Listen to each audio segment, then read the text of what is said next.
దిలీప్ కుమార్ గారు, మీరు quick reaction, మీ first reaction ఏంటి? మీరు కూడా కేసీఆర్తో చాలా అత్యంత సన్నిహితంగా మిగిలిన వ్యక్తి. ఇప్పుడు కేసీఆర్ టార్గెట్గా కవిత, అది కూడా టీఆర్ఎస్ పేరుతోనే పార్టీ ఆవిర్భావం జరిగింది.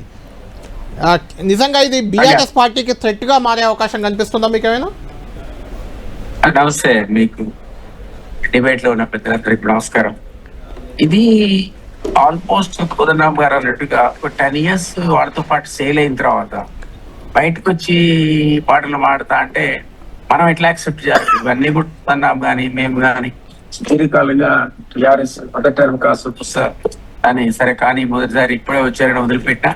ఆ తర్వాత ఎన్నో సందర్భాల్లో అక్కడ జరుగుతున్న అవినీతిని కానీ కుటుంబ పరిపాలన కానీ మేమందరం కూడా చాలా తీవ్రంగా అంటే పబ్లిక్ లోకి ఎక్స్పోజ్ చేసే ప్రయత్నం చేసాం. ఎన్నో సందర్భాలు అప్పుడు మాట్లాడలే. మరి ఆమె అందులో ఉంది, అందులో ఉందని లేను నన్ను పక్కకు పెట్టారు, నన్ను దూరం పెట్టారు అని ఈ రోజు అంటుంది. కానీ మనందరం అనుకున్నాం. అందుకే ఇంతకుముందు రవీంద్రరావు గారు ఎమ్మెల్సీ గారు మాట్లాడారు ఆ నల్లధనం అంతా బయటకు వస్తుంది. నల్లధనం ఈ రోజు ఈమె గురించి మాట్లాడితే వీళ్ళ కుటుంబ సభ్యులందరి దగ్గర ఉందని అంటున్నాం కదా. ఆమె ఆ సర్టిఫికేట్ ఇచ్చింది కదా, ఐఎస్ఐ ముద్రలాగా.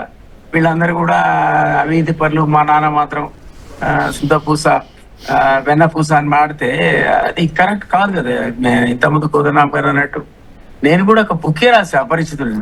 దాని మీద క్లారిటీ ఇవ్వాలి మీరు. ఈ అంశాలు దిలీప్ కుమార్ మెన్షన్ చేసిన కరెక్టా కాదంటే పబ్లిక్ లో సుదీర్ఘ కాలంగా ఇవన్నీ రకరకాల అపవాదులు కానీ అవినీతి ఆరోపణలు కానీ ఆ పార్టీ మీద చర్చలు ఉన్నాయి. ఈ రోజు ఈమె డెఫినెట్లీ వెల్కమ్ చేస్తే ఒక మహిళ ధైర్యంగా ముందుకు వచ్చింది.